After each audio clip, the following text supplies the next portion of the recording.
Good evening and welcome to The Journey Home. My name is Marcus Grodi, the host for this program, and this is our Open Line First Monday program in which we try and give you more opportunity to speak to a guest who's been on the program before. So I'll invite back for this episode former guests, and sometimes I have those that don't seem to fit the Journey Home program. Let's say someone who's a lifelong Catholic. But our guest tonight certainly fits the agenda of the Journey Home. Al Kresta, former non-denominational minister, also the president and CEO of Ave Maria Radio, and Kresta in the afternoon. I got to make sure I get it right. Yeah, that's it. Okay.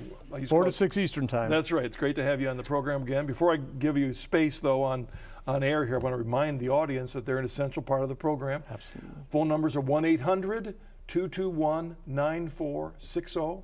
If you're outside North America, you can give us a call at 205-271-2980. Or you can send us an email at journeyhome@EWTN.com. You know, Al, you're right up the street from me.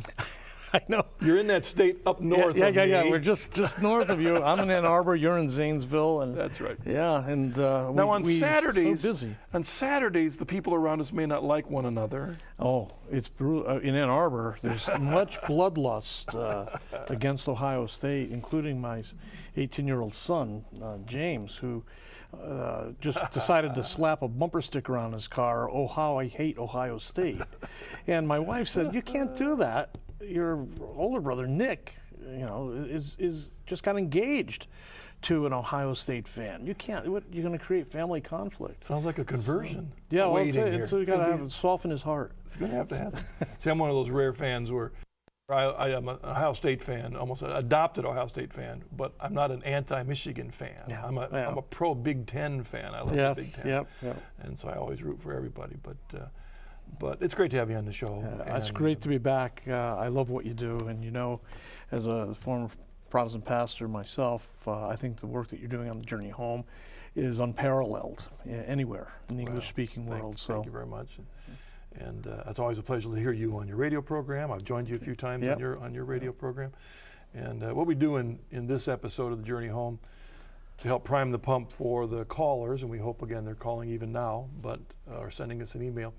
Give them a little 5-minute or so summary, remind them of your journey into the church, and then I've got a few questions that we can address to help give some ideas for the audience. Sure. Well, I was raised in a Roman Catholic family. I was the oldest of 5, born in 1951. And I don't remember having any big problems with the church growing up. I thought it was a tremendous mystery. It was an odd place. And I had some Protestant friends who would, every once in a while, I'd take them into the Catholic Church, and there'd be all kinds of odd conversations would go on. Kresta, your church stinks, and I'd say, well, you think this church stinks? You stink, and besides that, you're so dumb you're going to hell and don't even know it. But really deep theological questions. I love the kids, right? Yeah. I loved evangelization from an early age. But by the time I hit my teens, adolescent doubt, the common doom, as Melville calls it, hit me like a nuclear meltdown. And I spent my teen years doing what a lot of 1960s kids did. My parents' generation had liked wine, women, and had extolled the virtues of wine, women, and song. And so my generation just kept yelling, let's have it more intensely, drugs, sex, and rock and roll. So through a series of pseudo-mystical LSD experiences, I ended up on the road, falling at the feet of every guru I could find, trying to come up with some explanation for these experiences. I ended up with what we now call a New Age group, the I Am religious activity. And the big thing with the I Am was that you had to maintain perfect harmony in your feelings. And I was a young, 20-year-old guy, and I've never been able to maintain perfect harmony in my feelings. And the reason we had to do this, though, was because the perfect life force would enter through our pineal gland and flow through our bodies and use up, eat up all that old karma, and we'd eventually ascend from the earth like Jesus ascended. Well, this was This was... Is that still around? Just curious. Oh, it was big in the 1920s. Filled the Okay. Shrine Auditorium in L.A. Really? Yeah, and then it was followed up by other groups like the Church Universal and Triumphant, Elizabeth Clare Prophet. I don't see them very often any longer, but they're still there. But for me, it was actually a step towards Jesus because it imposed a fairly strict discipline on me, and it also gave me a sense of bumping up against the law. I couldn't live up to this law. I was in the Kalamazoo Public Library on lunch break one day, and we weren't supposed to read any books outside of our own group.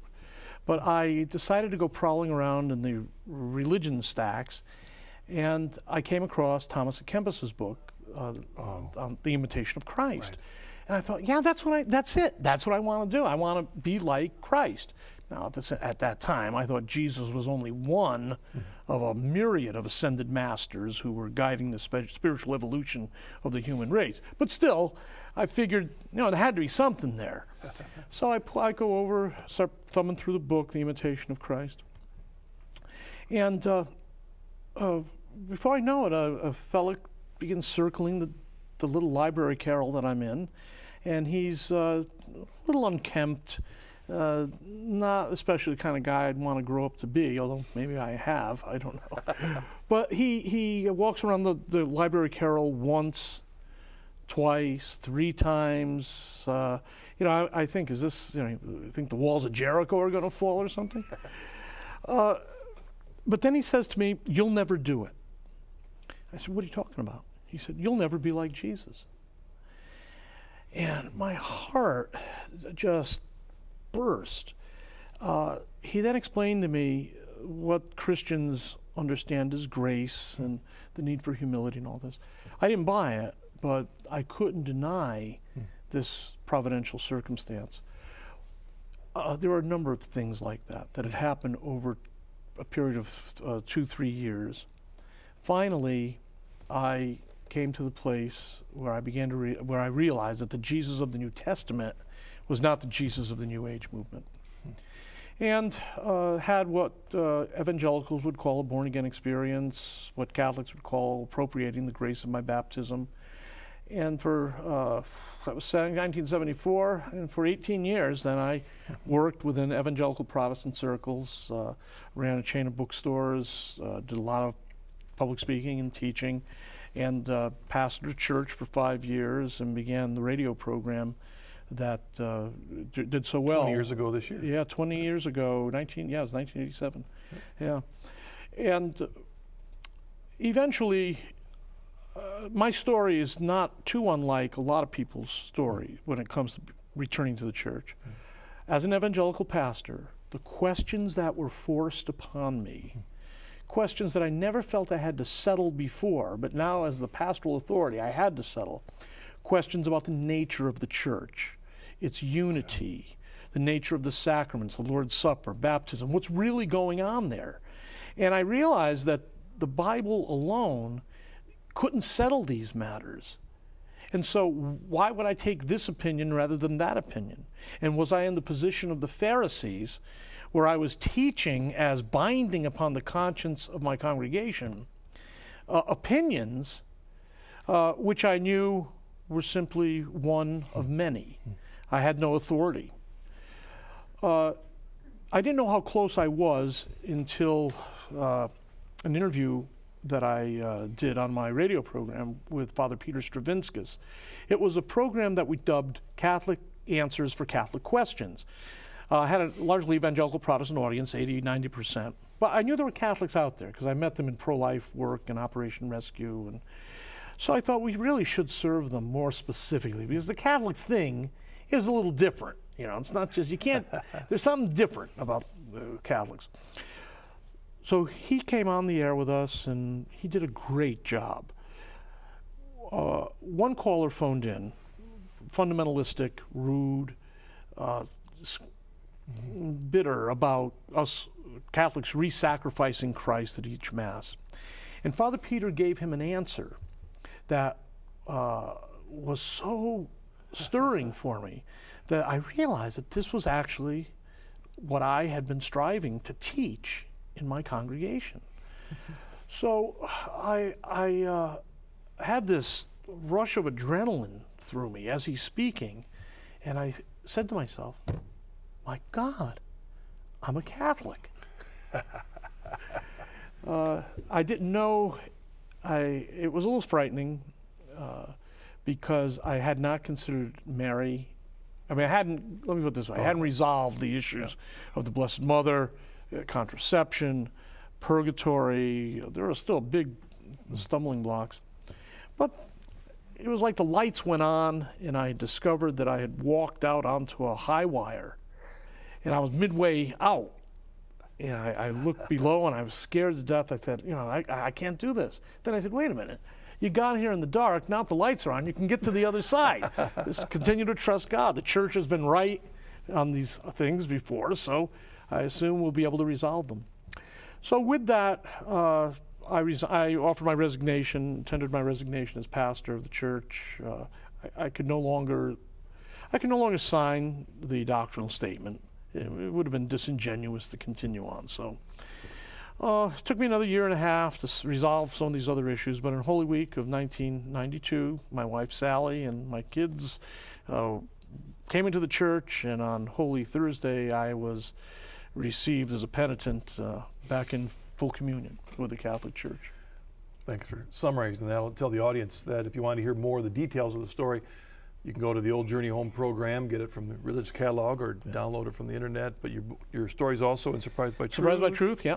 It's the final chapter there. It's available on your website, I think, also? Yeah, AveMariaRadio.net, and people can order the CD of the testimony. All right. Very good. All the details. I had mentioned a few questions before that I might ask you in the show, but I'm going to spring one on you. Yeah.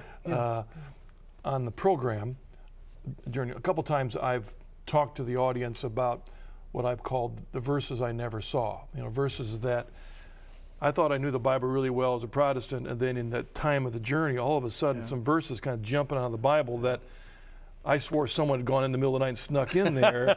And I wondered, do you have a verse or two when you look back that was one of those verses you never saw that opened you to the Catholic Church? Well, there were a few verses like that. One of them in 1 Corinthians chapter 3, where St. Paul talks about how our works will be judged, and our works will be tested. The purging of the purging of our works, so that if our works have been good and built on the right foundation, they would be regarded as gold, silver, and precious stones. But if not, they would be burned as wood, hay, and stubble. Right. Yet, you would be saved as through fire. Now, I understand that contextually that's referring to Christian preachers or pastors or Christian workers who are, building a congregation or something. But I mean, it has application to all Christians. But the thing that really got me was that there was this post-mortem experience of testing. And as an evangelical Protestant, I believe that to be absent from the body is to be present with the Lord, and that there was no necessary thing that happened in between. So that one jumped out at me as a post-mortem experience, which was neither in heaven nor in hell. Yeah. So what was that a reference to? It wasn't necessarily purgatory in my mind, but it was some sort of process, state, or condition by which I was going to be purified. So that was one that stood out at me. Another one are, again, and some of them are the classics, Matthew chapter 16, 17 through 19. I had accepted as a matter of tradition, Protestant tradition, that Peter's faith in Matthew 16, when Jesus says to Peter, you are the rock, and upon this rock I will build my church. His reference to, he's referring to Peter's faith rather than Peter as the person. And I always assumed that. And I remember one night getting up from I was laying in bed, couldn't sleep, so I got up. And where we lived in Detroit at the time, we had two little bungalow houses side by side. One of them was a library, and one of them was where Sally and I and the kids lived. So I got up, ran across to the other house, pulled out some commentaries on Matthew, and went over that passage and found out that Protestant scholarship had pretty well come around to the belief that what Jesus is referring to there in Matthew chapter 16 is Peter, the confessing Peter, but Peter. It's not Peter's confession. That was that was distressing. There were a number of others. Baptism, which now saves you, from 1 Peter chapter 3. Right. I'd always been bothered by John chapter 17, verse 21, that the world, essentially Jesus is saying there that the world, he gives the world the right to judge whether the Father sent the Son by the degree of observable love and unity that they witness on the part of his disciples. And once you believe there's supposed to be visible unity, it's not just a kind of a generalized spiritual unity, which is real. I mean, there is that. But once you realize it's supposed to take form in space and in time, that there's an empirical reality that people are supposed to point to and say, that's Christ's body, that's the church. See how they love one another. Look at how they are one. Once you realize that, you're either a Catholic or maybe an Eastern Orthodox, but you're no longer a Protestant. I love that phenomenon. I hear it off on the show where the verse that you looked at square on many times before, all of a sudden, it just hits. There it is. Yeah. And because the Lord is using things at different times of our life to awaken us. And some of the questions I wanted to pose before you, the audience may not know that you've gone through some major trials in the last 10 years. And I remember when you were going through the problem with your leg. Was that about 5 years ago, 6 years ago? 2003. Yeah, I remember that. Yeah. I mean, I was just down the road from you, but I was shocked to hear that. Yeah. And the thing that struck me then and strikes me now is two questions. You can kind of go with both or one of the two. One of those is in what way did the Catholic understanding of suffering as a part of the necessary part of our journey, how has a Catholic view helped you versus where you came from? And the other question with that is also akin to it, and that is God's will for our life. The things that happen to us somehow as a part of God's plan of our life. Well, let me start with this Catholic view of suffering first, and then I'll see if I can get my way on to the understanding of God's will. I should say first of all that as an evangelical Protestant, I never bought the idea that we wouldn't have suffering in this world. The health and wealth gospel. Yeah, I never believed that. I was a fairly sober evangelical. But I didn't know what to do with suffering. I knew it would come, but I didn't have any good reason for it, because as an evangelical, justification by faith alone made suffering gratuitous. It didn't have any real function in my life in terms of rendering me fit for the kingdom of God. And but as a Catholic, and I'll speak just from my experience. Listeners may not know that, viewers may not know that I was hit with the necrotizing fasciitis February 18th, I think it was, 2003. It's flesh-eating bacteria. And within a few hours, the doctors told me that I'd have to go for surgery, and that there's a good chance that I'd lose my leg. That was shocking. Yeah. And at first, about the only thing you do is you kind of throw up prayers as you are navigating the emotional currents. But when I was unconscious for 5 days, I did lose my leg. When I came to, you were unconscious for 5 days. Yeah. I didn't realize that. Yeah. It was strange. But when I came to, my daughter, Alexis, who at the time was 23, Lexi said, "Dad, do you wonder why you?" And I thought to myself, why not me? And I think that was a grace. because I've been prone to depression in the past, and I didn't have any of that this time around. Why not me? Here I was. I'm in St. Joseph Mercy Hospital. All right. Okay. The nurses that I had, a number of them were Christians who prayed with me. They had all kinds of great medical equipment, brilliant doctors. They had all these kind of things. I had music, I had television, I had morphine. I mean, when I was 17, I would have thought that was the life. That's not suffering. It's not like some Confederate kid who takes a musket ball to the hip and then has to take a shot of bourbon as they saw off his limbs. Yeah. You know what I'm saying? So I didn't feel as though this was any great matter. I was buoyed up by the prayers of God's people.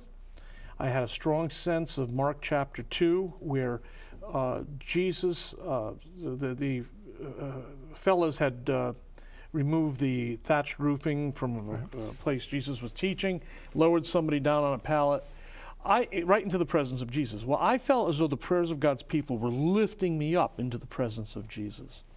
So, with that in mind, when Alexis asked me, "Do you ever wonder why you?" I just thought, well, why not me? I'm a Christian. I'm a Catholic Christian at that. I understand that my Lord suffered. I have an opportunity now to follow him. As I remember Bishop Sheen saying that he did not want to waste a moment of suffering. And so that became my motto. I don't want to waste a moment of suffering here. I had them clear the room of all flowers and cards. There were lots of people supporting me. Can I ask you to stop there? Yeah. Because I want you to make sure your audience understands what you're saying. Some people might mishear you to say, I don't want to waste a moment suffering. Oh. That's not what you're saying. No. I don't want to waste a moment of suffering. The suffering is given to us to help conform us to Christ's image. This is something that is written about in 1 Peter, it's written about in Romans chapter 8 by St. Paul. Suffering is a constant theme in the New Testament, and it's by suffering that it's the wine press of God's love, squeezing us because he loves us so that we might be formed and molded into the person of Christ, into conformity to the Son of God. So that's what was governing my attitudes and my thinking. That doesn't mean that there wasn't a lot of pain. There was. It didn't mean that I suffered very well. I think that's another thing that was very important for me to learn. And that is that in some ways, trying to offer up your suffering, St. Paul's wonderful statement that he makes up in his body that which is lacking in Christ's affliction. Well, you try to do that, but out of one side of your mouth you're praying, out of the other side of the mouth you're saying, "Arr."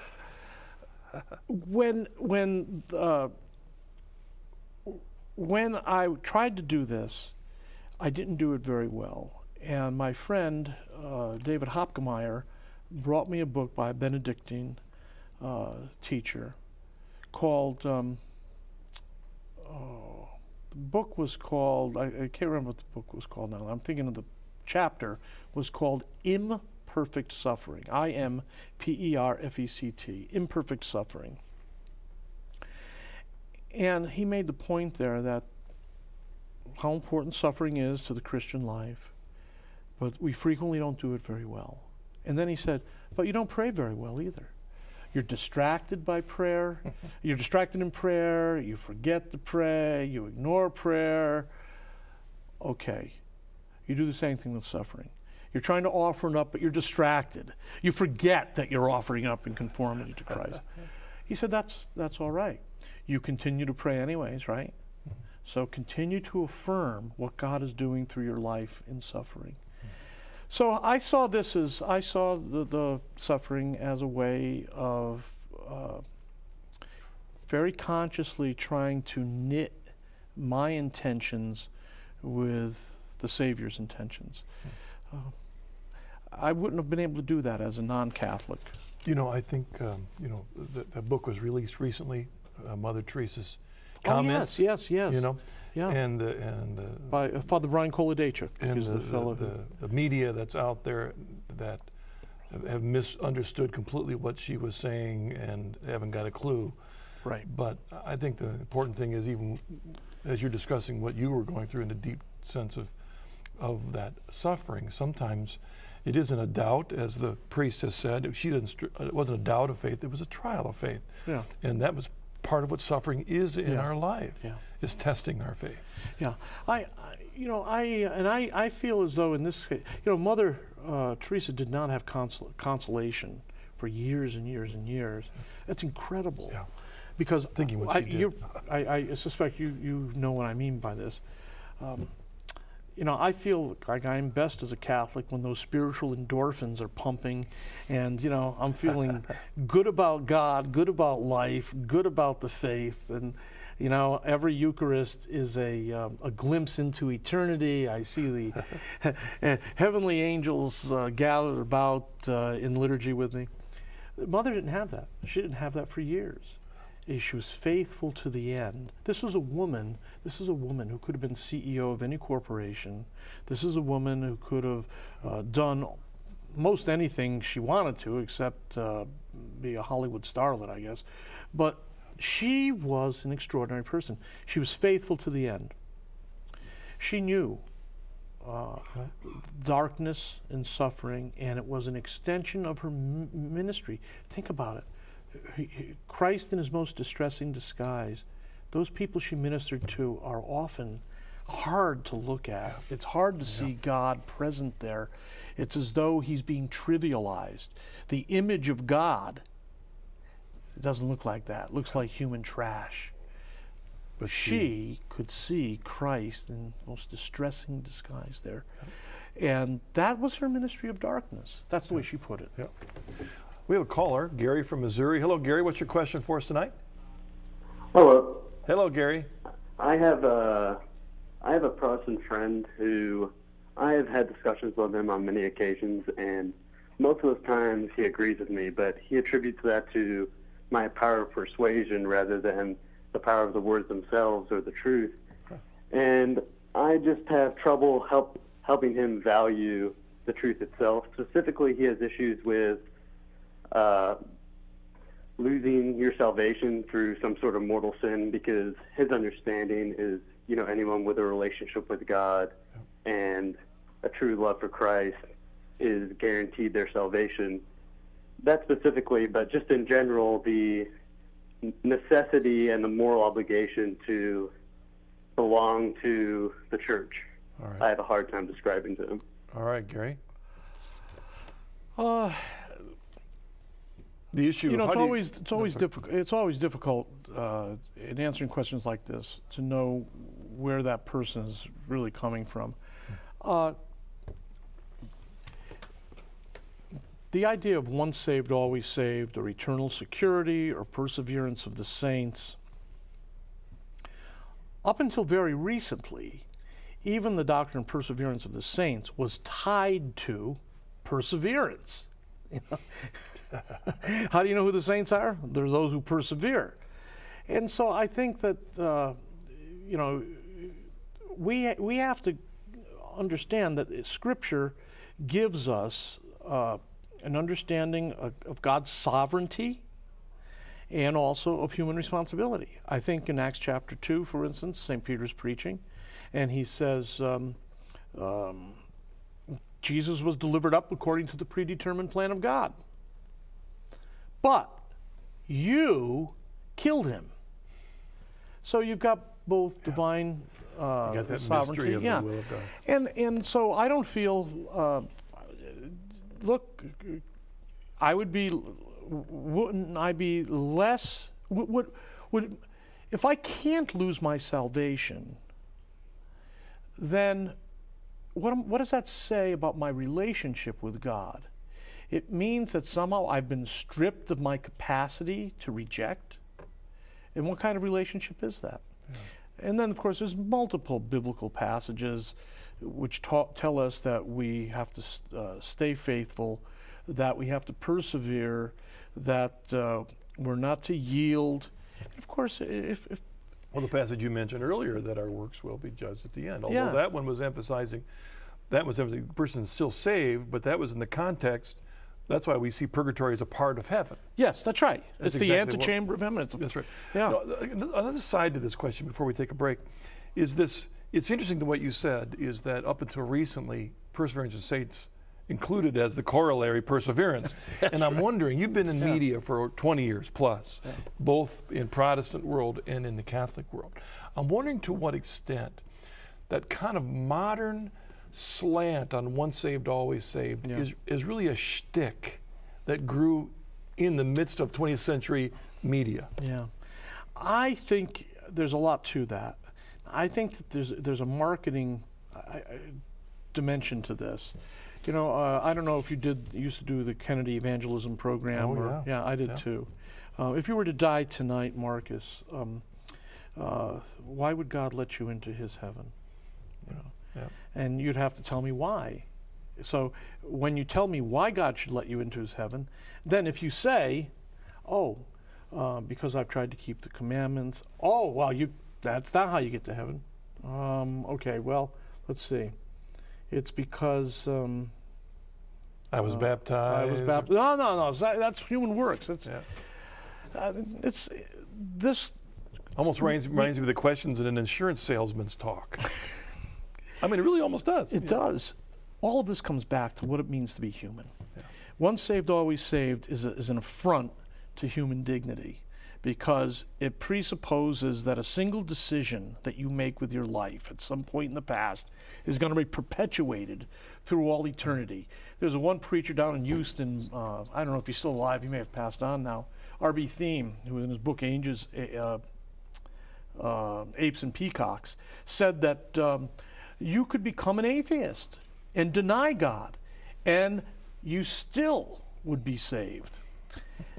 So in other words, if because some emotional thing you did back at some Bible camp when you were 8 years old, that would be, Yeah, and what's my life been since that time then?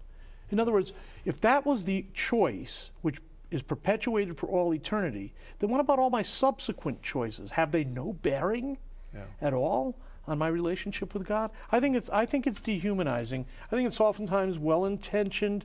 At times, I think it's meant to give people a sense of God's grace and his love and how secure we are as we walk in the light as he is in the light, and we have fellowship with God in his son Jesus.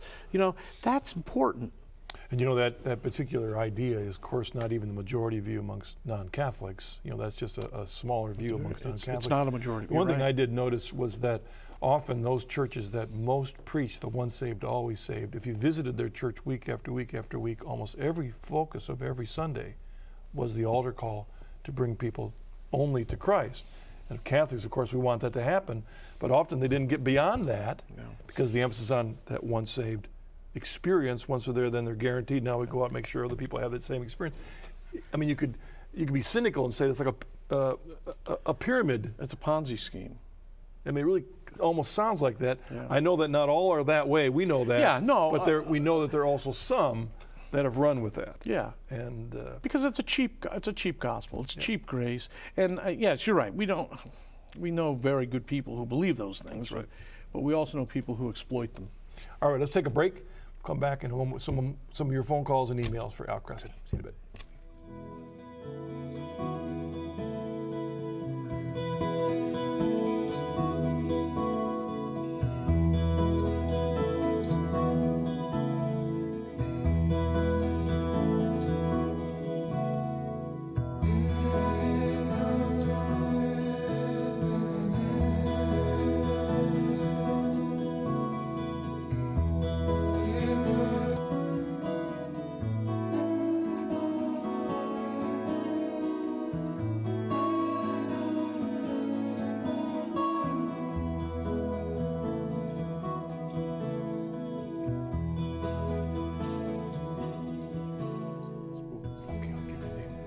Welcome back to the Journey Home. Al, Kresta, and I had just a good old time talking here in between. We're going to take some of your phone calls. Let's see. Let's go to an email first. We got a caller waiting, but let's go quick to Joan from Minnesota, who writes, "Greetings, Marcus and Al. Mr. Kresta, you and your family made your journey home during the pontificate of John Paul II. What was your impression of his public ministry and his teachings while you were discerning your conversion?" That's a good question, and I've come to appreciate him far more since I've been a Catholic. I had great respect for him. I hadn't read much of him. I returned to the church again largely through the questions that were forced upon me, the questions that I had to deal with as a Protestant pastor. And he didn't have much of a, his books, his encyclicals, his writings didn't have much influence on me. What I always loved about Pope John Paul II is that he was definitely a person who exhibited the lordship of Christ over all areas of life. So this was a man who understood Christ in the arts, Christ in science, Christ in education, Christ in family, Christ in gender, Christ in politics, Christ in economics. And so I thought he was an outstanding Christian teacher. And of course, but I became convinced of the papacy, whether John Paul II was there or not. You know what I'm saying?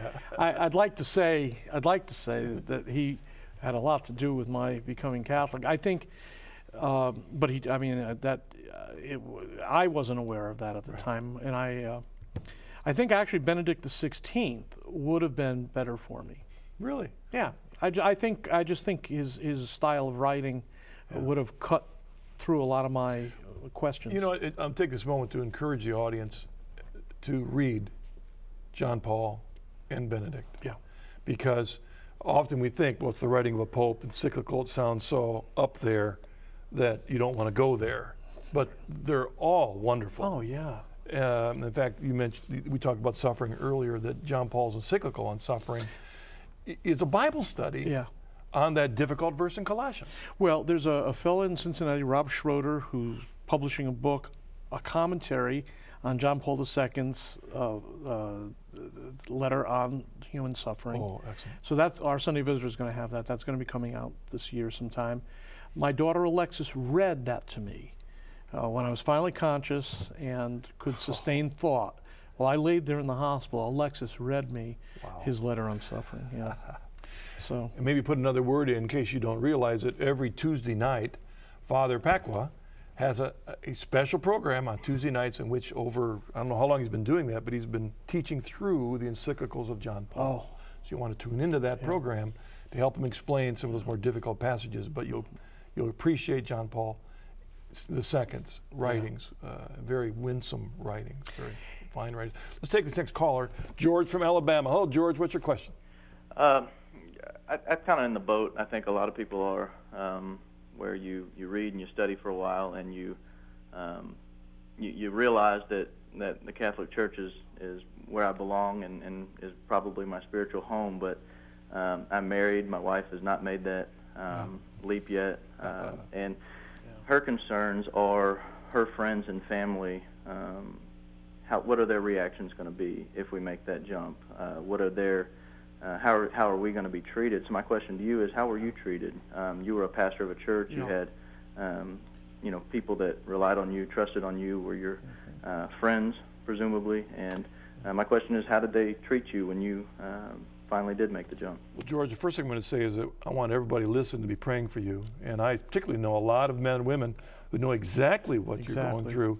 We call it the no man's land in the Coming Home Network. You can't go back, and you can't go back, and you can't go forward. And well, George, let me tell you that first of all, you can't control what other people are going to think.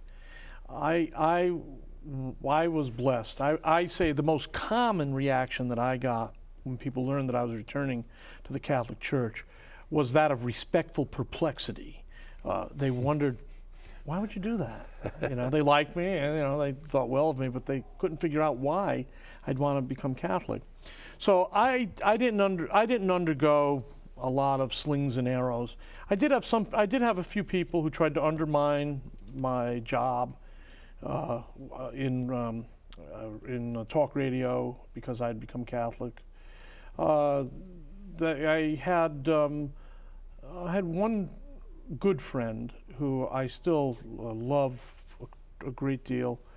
And our journey had been parallel for so long. And when I returned to the Catholic Church, he met it with silence. Wouldn't talk about it. I tried to talk about it. He wouldn't talk about it. I didn't suffer when it came to returning to the Catholic Church. To me, I felt like I had all the good things that had been part of my evangelical Protestant experience were being fulfilled. I was being enriched, and I was seeing things I'd never seen before as a Christian. But when it comes to this problem, how other people are going to respond, you can't do a thing about it except to be respectful, as articulate as God has given you, and as charitable as God has given you. And then you just have to let it fall, let the chips fall where they may. When it comes to your spouse, that's a little more delicate.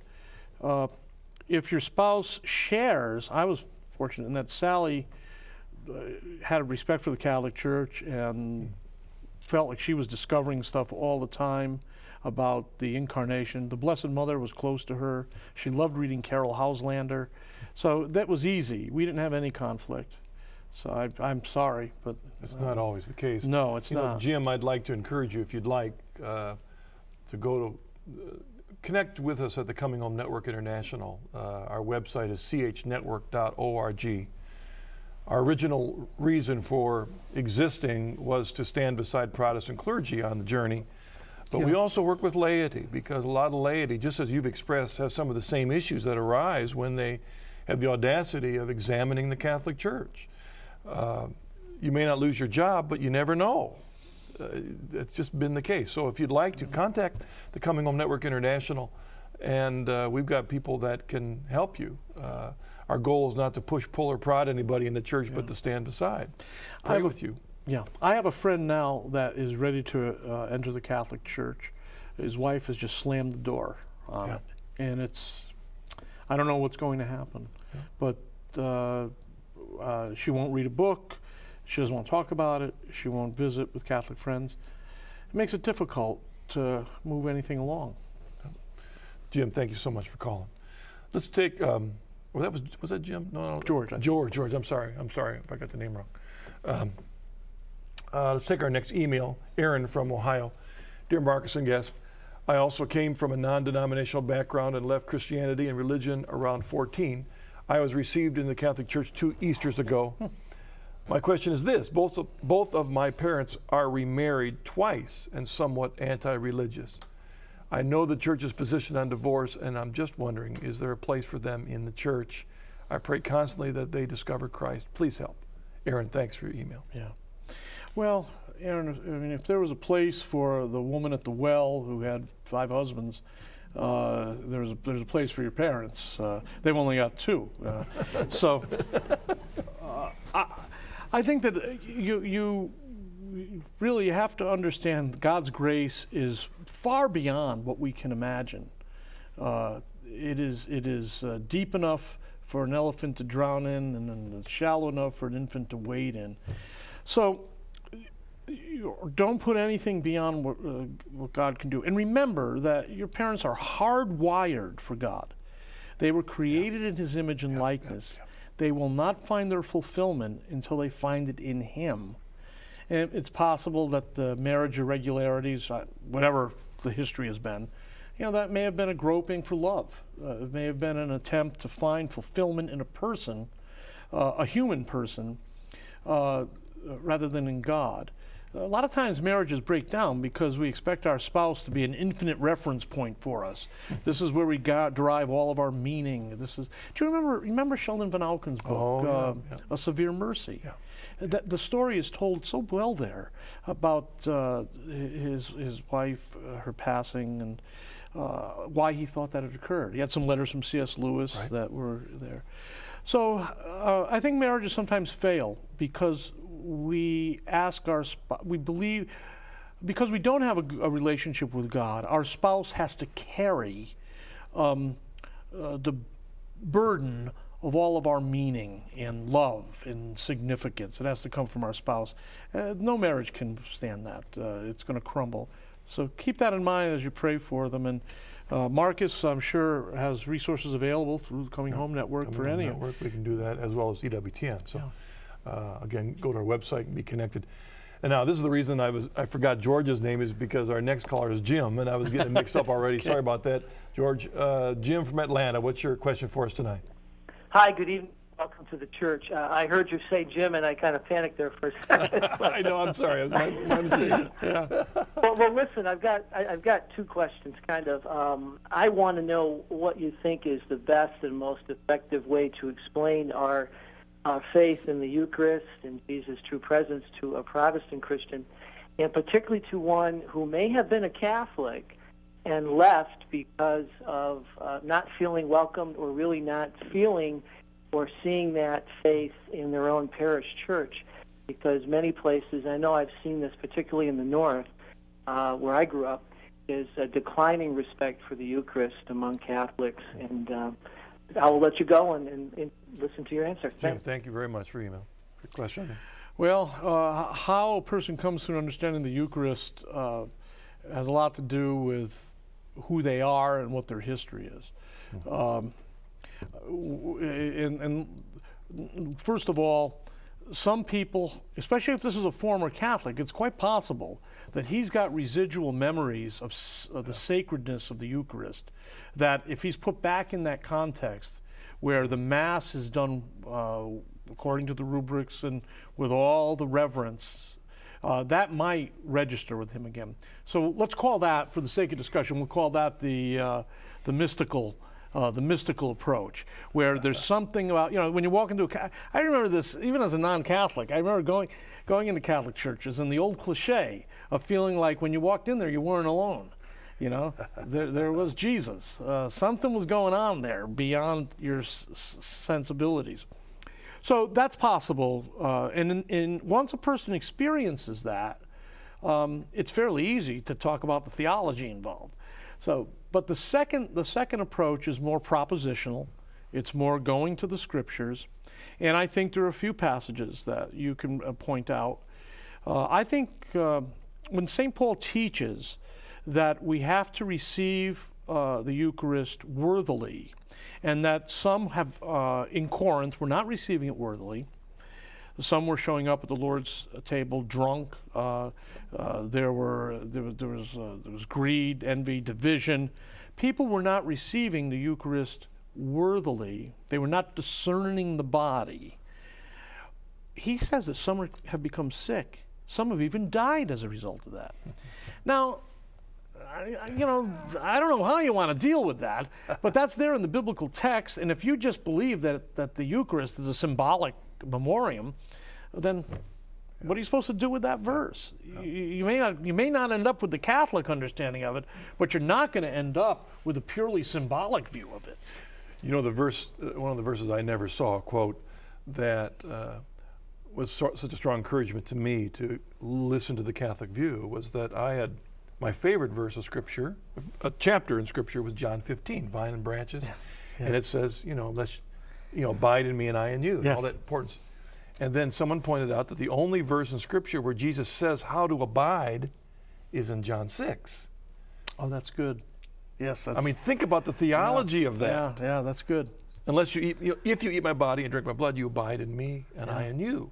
Yeah. You put those two together, and you've got to deal with that. Yeah. And it forces you into John 6 to see what is he really meaning, because if you want to abide in Christ, it's like you said, you come into our church and you can receive Jesus, not just talk about it. I would also say, don't forget Ignatius of Antioch here.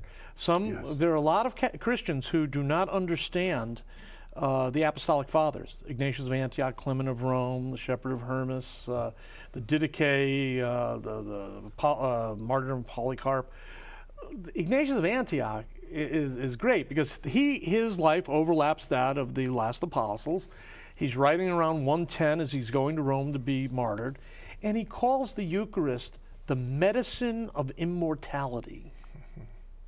He also says that it's not to be practiced without the bishop.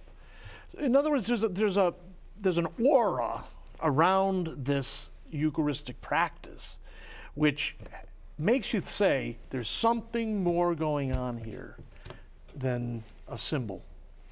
Very good. Let's take at least one more email. Okay. Tom from Illinois. Al, welcome back to the Catholic Church. Thanks. Your former evangelical Protestant tradition. Did doctrinal questions arise as a result of Sola Scriptura? If so, what means were used to resolve those issues? Well, in my own life, I would try to resolve them just by study. I mean, I would try to come up with, like I said, I had a library of about 25,000 books, and I would, lots of commentaries. I'd do my best to understand what was being said. There is no great effort to resolve doctrinal controversy within Protestantism. This is a sad truth. Most Protestant traditions and denominations have accepted their ecclesiastical independence. Right. And that's the way it is. In fact, Father Newhouse became Catholic when he realized that the Lutheran church that he had been a part of was no longer working to reform the church it had separated from, but that it was simply maintaining its own ecclesiastical independence. Right. And the Lutheran Church, you would have the three different major bodies now. There were four at the time when he came in that had deep theological, doctrinal differences even there, amongst those amongst four themselves. Lutheran groups. Yeah. For instance, the Missouri Synod Lutherans rejected the Lutheran World Federation's signing of that doctrinal accord with the Catholic Church on justification. Missouri Synod Lutherans, Wisconsin Synod Lutherans rejected it. That's right. I don't think, it's sad, and actually one of the things that drew me back to the Catholic Church, and I would say drove me back to the Catholic Church, is I did believe in unity. I believed in visible unity. I believed in a unity of spirit. I was Catholic with a small c all my Christian life, and when it occurred to me that there was not going to be reconciliation of these doctrinal differences, it made becoming Catholic a lot easier. Al, we just got a couple minutes left. How about if I give you these last couple of minutes to make a pitch for the importance of supporting Catholic radio? Yeah, well, I'm glad to do that. First of all, the New York Times was once a great Christian newspaper. I don't know if you know that. It was started by a devout Presbyterian, Henry Raymond, back in 1851, I think. That's no longer the case. Right now, we have alternate media. Catholic radio is one of these, Catholic television, Catholic radio is part of the alternate media. It's absolutely necessary because we have a comprehensive vision of Jesus' lordship. We believe that it applies to the arts and the sciences, the education, the politics, the economics. We believe that, secondly, in Catholic radio, you not only get a Catholic view of the world, but you also get remedial catechesis. This has been a bad 40 years for the Catholic Church in America. Many adults simply don't know what they believe. Many of them don't know what the Immaculate Conception is. They think it's a matter of utter indifference as to how many natures Christ had or the number in the Trinity. Who's counting anyways? I mean, we need to do remedial catechesis. So one, a comprehensive vision of life rooted in the Catholic faith. Two, Catholic radio does remedial catechesis. Of course, Mother Angelica is the pioneer in that whole area. Right. The third thing is the secular media doesn't understand our story. They talk about the environment. We talk about creation. We talk about history moving towards the coming of Jesus. For them, history is just so much sound and fury signifying nothing. So those three things, comprehensiveness of vision, remedial catechesis, and we've got to be there because the secular press just doesn't get our story. One of the reasons that I believe so much in Catholic television and Catholic radio versus just Christian television and radio is because we have the consistency of the message that is going to be there. Absolutely. When Catholic, we just went through a membership drive. the relationship between the Catholic host and the Catholic audience is different than between the Protestant host and the Protestant audience. The Catholic host and the Catholic audience are working in a mystical body to proclaim one message. They are the echo chamber of the Word. Okay? That's what we are. So, Al, thank you so much. It's great to have you here. It's great to be here. I love it. And God bless you in your work, Yeah. and look forward to seeing you again soon, and all the best for you and your family. Thank you. Thank you for joining us on the journey home. Again, encouragement to support Catholic television and radio. God bless you. See you again next week.